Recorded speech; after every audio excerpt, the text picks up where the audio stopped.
Thanks, guys. Welcome to the NHL Update. I'm Jack Ziskin. I'm Andrew Sullivan, and it's been a wild first month of hockey so far. And speaking of wild, we're going to start off with Minnesota. And the Minnesota Wild are currently second in their division with 23 points, and a surprising year from Kirill Kaprizov, who has 28 points and is only 2 behind Nathan MacKinnon in the lead for the league right now. And in the back line, they got Philip Gustafsson, who has a 2.27 goals against average, which puts him at third in the league. Well, everything the Wild have done has been so impressive this year. Really vindicating for Bill Guerin and John Hines, but heading back to the East Coast in the Metro, no cap, the Washington Capitals are for real. Alex Ovechkin, 10 goals on the season. Dylan Strome, 8th in the league in points. And bringing in Jacob Chychrun and getting rid of Nick Jensen. Who would have thought that getting a young, talented, left-handed defenseman and dumping a bad contract for the cost of a third-round pick would make your team better? They get Logan Thompson for a bag of blue pucks. Those are the lighter ones. And Washington is rolling right now. Speaking of teams who are not rolling, let's head over to Boston, where the Bruins only have 16 points in 16 games so far this year.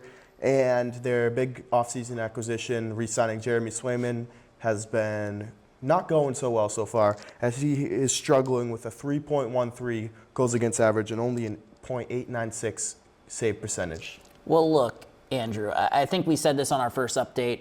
Jonas Korpisalo holds the record for most saves in an NHL game. I think it's around 82. I'm not sure he's made 80 saves since then. I think the official count is around 53 over the last 7 seasons, give or take. But, you know, you're not the only fan struggling right now. There's a lot of Islanders fans struggling. Adam Pelech out, Alex Romanov out, Matt Barzal out, Anthony Duclair out, and Ilya Sorokin's on an island. The Rangers, Igor Shesterkin hasn't re-signed yet. Rangers fans are freaking out about that.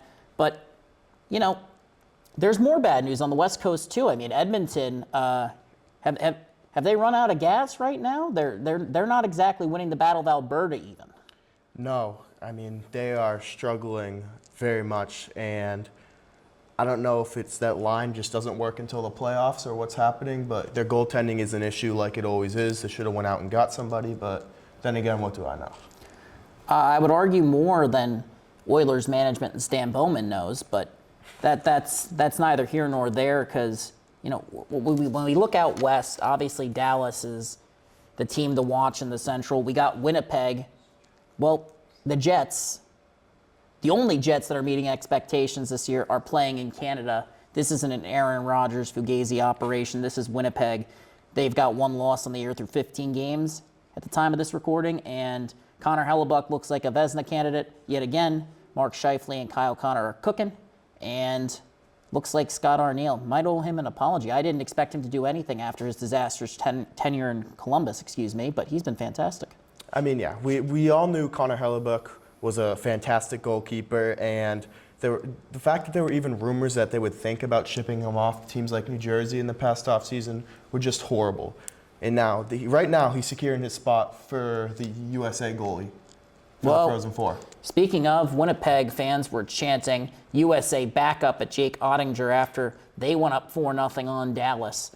And what Winnipeg has done has been incredibly impressive this year. Vegas, Jack Eichel, they're on track as per the usual. And we'll see what happens with Washington and LA after the Pierre-Luc Dubois trade. But now we're going to send it over for the NBA Weekly Recap with Cam and Carlton. Thanks, guys.